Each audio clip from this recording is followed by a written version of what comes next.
ایک غریب لکڑہارا جنگل کے قریب رہتا تھا۔ وہ روز جنگل میں جاتا، لکڑیاں کاٹتا اور اسے شہر میں لے جا کر بیچ دیتا تھا۔ وہ اس سوچ کے ساتھ زمین بھی کھودتا تھا کہ کبھی شاید اس میں سے اسے خزانہ مل جائے اور اس کی زندگی سنور جائے۔ اسی امید کے ساتھ وہ روزانہ اپنے ساتھ جنگل میں بیلچہ اور کلہاڑی بھی لے کر بھی جاتا تھا۔ ایک دن خزانے کی تلاش میں زمین کھودنے لگا۔ اچانک اسے ایک بہت بڑی دیگ نظر آئی۔ وہ اس دیگ کو دیکھ کر بہت خوش ہوا اور دل ہی دل میں سوچنے لگتا ہے کہ اس دیگ کے اندر کوئی خزانہ چھپا ہوا ہے، جبھی تو اسے کسی نے جنگل میں درخت کے پاس زمین کھود کر دبایا ہوا ہے۔ وہ خوشی خوشی دیگ کی طرف بڑھا تاکہ اس کے اندر ہاتھ ڈال کر خزانے کو دیکھ سکے۔ اس نے جب دیگ میں ہاتھ ڈالا تو اسے پتا چلا کہ دیگ اندر سے بالکل خالی تھی۔ اس نے غصے میں دیگ اٹھا کر درخت کے پیچھے رکھ دی۔ کچھ دیر وہ خزانے کی تلاش میں زمین کھودتا رہا لیکن اس کے ہاتھ کچھ نہ آیا۔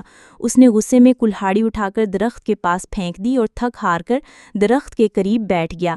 اچانک اس کی نظر دیگ پر پڑی۔ اس نے دیکھا کہ وہ کلہاڑی اس دیگ میں جا گری تھی اور اب دیگ میں 100 کلہاڑیاں موجود تھیں۔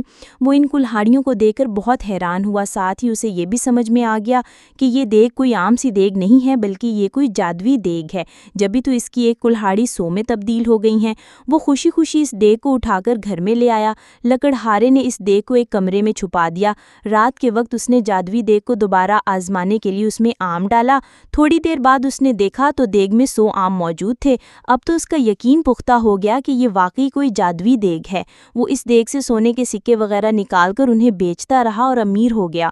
امیر ہونے کے بعد وہ دوسرے غریبوں کی مدد کرتا تھا۔ اس کے پاس اگر کوئی غریب شخص آتا تھا تو وہ کبھی اسے خالی ہاتھ نہیں لوٹاتا تھا۔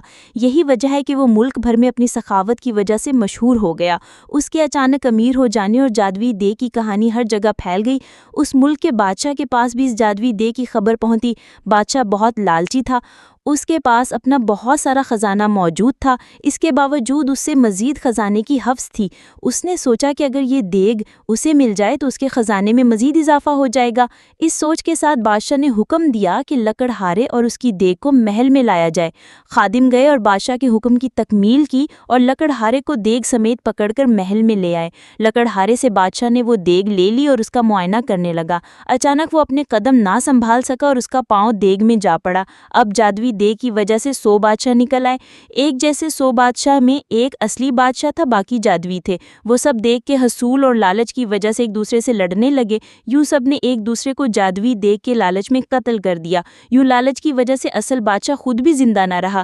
لکڑہارے نے خاموشی سے اپنی جادوئی دیگ اٹھائی اور اسے لے کر اپنے گھر چل دیا۔ پیارے بچوں، لالچ کرنا بری بات ہوتی ہے۔ اگر کسی کے پاس آپ سے زیادہ اچھی چیز موجود ہے تو آپ اس سے حسد نہ کریں بلکہ جو کچھ آپ کے پاس موجود ہے اس پر شکر ادا کریں۔